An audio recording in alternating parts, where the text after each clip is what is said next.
Você era uma jovenzinha, como tantas e como tantos, naquela faculdade, onde a gente procurava passar algum ensinamento e tal. E depois termina o curso, cada um vai para o seu lado e de repente eu vejo a Isabela na Globo. Como é que isso aconteceu? A partir da faculdade, como é que foi essa história? Não foi de um dia para o outro, tá, gente? O professor ele foi muito generoso nesse tempo.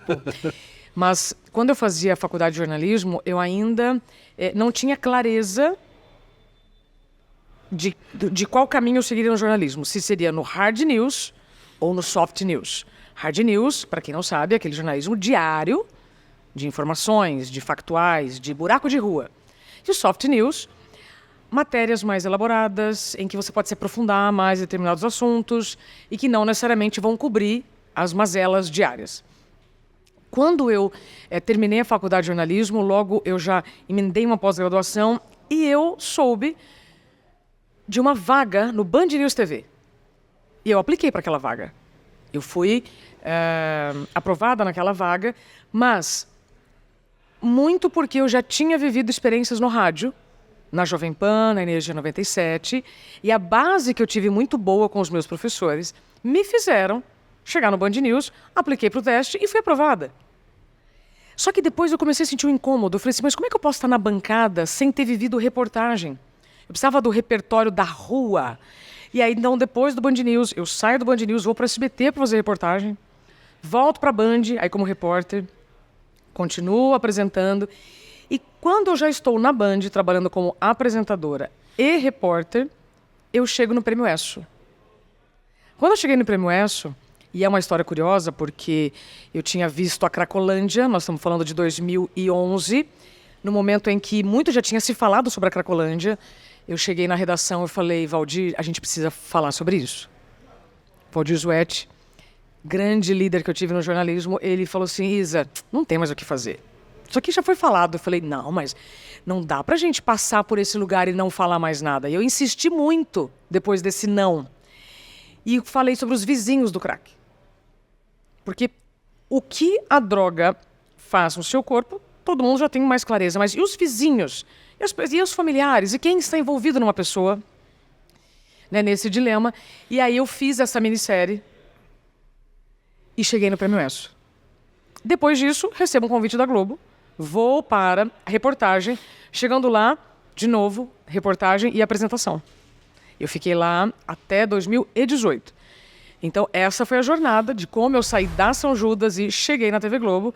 Foram muitas escolhas, renúncias, altos e baixos, muitas entregas de corpo e alma, porque quando você vai para a rua, e aí eu estou falando de hard news, você não sabe o que vai acontecer.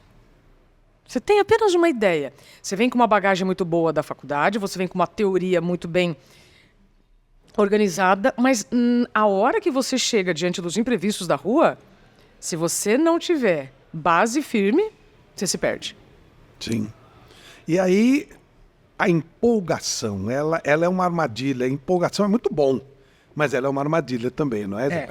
Eu chamo... Talvez o que você esteja querendo dizer, professor, é assim. Quando a gente gosta muito do que faz, a gente faz e se negligencia achando que isso não vai trazer consequência. Quando eu estive na Globo, então eu trabalhava como repórter, como apresentadora, substituía alguns apresentadores. Eu não via problema nenhum em trabalhar de segunda a segunda. Eu vinha de uma família em que dizer que trabalhar de sol a sol, de segunda a segunda, era um privilégio, não um problema. Não tem nenhum problema. O trabalho não é o problema. O problema é o excesso de trabalho sem tempo de recuperação, sem descanso. Você já entrevistou vários atletas. Uhum.